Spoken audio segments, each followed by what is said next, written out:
বাজার থেকে কাঁচা আম ফুরিয়ে যাওয়ার আগেই বানিয়ে নিন আমের জেলি মোরব্বা। সময়ের অভাবে অনেকেই আচার, জেলি বা জ্যাম বানিয়ে উঠতে পারেন না।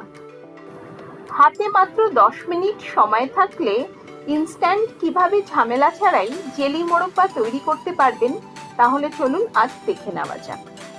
নমস্কার বন্ধুরা, অ্যাপেটাইটের আরেকটি নতুন পর্বে আপনাদের সাদর আমন্ত্রণ। আজকের রেসিপি কাঁচা আমের জেলি মোরব্বা। তার জন্য এখানে আমি 3টে কাঁচা আম ধুয়ে নিয়েছি। এবারে আমের বোটার দিকটা কেটে আমগুলোকে ভালোভাবে ছুলে নিতে হবে। 3টে আমের খোসা ছাড়িয়ে নিয়ে এবারে আমগুলোকে লম্বালম্বি করে আমি কেটে নেব।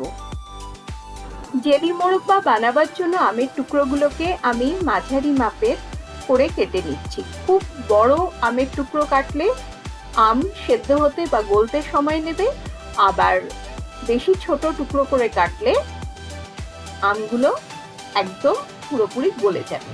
তাই এটা প্রথম টিপস, জেলি মোরব্বার জন্য এরকম মাঝারি মাপের লম্বালম্বি করে টুকরো তৈরি করে নিতে হবে।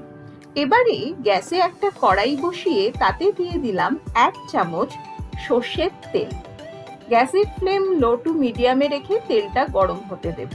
উপর থেকে ফোড়নের জন্য নিয়েছি 1/4 চামচ কালো সর্ষে, 1/4 চামচ মেথি দানা, 1/4 চামচ মৌরি, 1/4 চামচ কালো জিরে আর 1/4 চামচ গোটা জিরে। তেলে এই 5 রকমের মশলা ফোড়ন হিসেবে দিয়ে 12 থেকে 14 সেকেন্ডের মতো ভালোভাবে ফোড়নটাকে ভেজে নিতে হবে।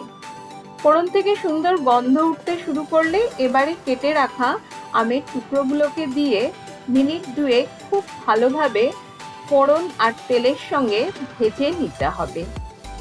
এই সময় কিন্তু গ্যাসের ফ্লেম আমি লো টু মিডিয়ামে রেখেছি। মিনিট 2 ভালোভাবে তেলে আমের টুকরোগুলো নাড়াচাড়া হয়ে যাওয়ার পরে এর মধ্যে দিয়ে দিলাম 1/4 চামচ হলুদ গুঁড়ো, 1/4 চামচ লাল কাশ্মীরি লঙ্কার গুঁড়ো আর 1/2 চামচের মতো বিট লবণ। এবারে এই মশলাগুলো দিয়েও খুব ভালোভাবে আরো মিনিট খানেক আমি নাড়িয়ে চাড়িয়ে নিচ্ছি। চটজলদি তৈরি হয়ে যাওয়া এই টক মিষ্টি আমের মোরব্বা খেতে কিন্তু দারুণ সুস্বাদু। ভালোভাবে এটাকে কষিয়ে নিয়ে এবারে 1 কাপের মতো জল কড়াইতে দিয়ে দেব। খুব বেশি জল দিতে যাবেন না। গ্যাসের ফ্লেম মিডিয়ামে করে মিনিট 3 জল দিয়ে ফুটিয়ে নিতে হবে।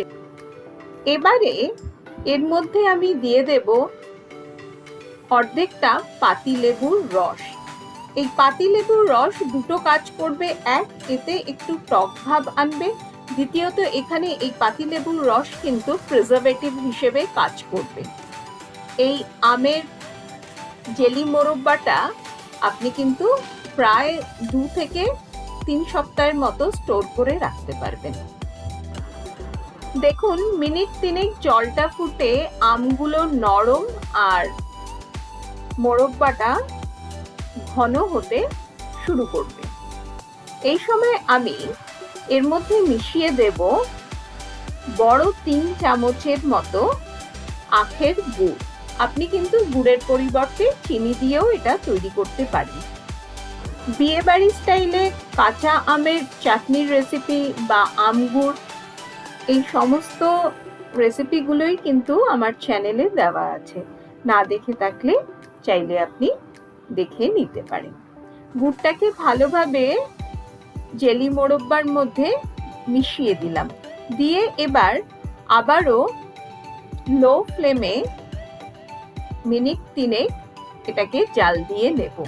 দেখুন আস্তে আস্তে জেলি মোরব্বার রঙও চেঞ্জ হয়ে গেছে আর কনসিস্টেন্সি তো চেঞ্জ হয়ে গেছে।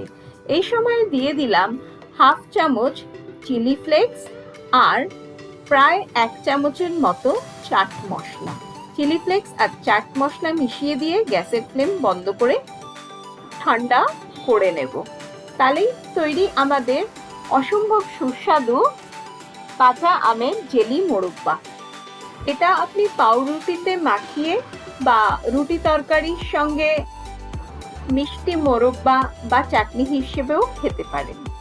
পারফেক্ট জেলি মোরব্বা বানাবার জন্য একটা জিনিস শুধু মাথায় রাখবেন, আমের বেশ কিছুটা গলে যাবে, আবার কিছুটা শক্ত থাকবে, যেমন আমি এখানে তৈরি করেছি। তবেই দেখবেন দারুণ সুস্বাদু পারফেক্ট জেলি মোরব্বা তৈরি হয়ে গেল। আজকের ভিডিওটিতে যদি কিছু ভালো লেগে থাকে তাহলে লাইক দিয়ে অনেক অনেক শেয়ার করবেন। আমার চ্যানেলে যারা নতুন ভিউয়ার তাদেরকে রিকোয়েস্ট করব চ্যানেলটিকে সাবস্ক্রাইব করে আমার পাশে থাকার, যাতে যখনই আমি নতুন কোনো রান্নার ভিডিও আপলোড করব আপনাদের কাছে নোটিফিকেশন পৌঁছে যাবে। আজ তাহলে এ পর্যন্তই।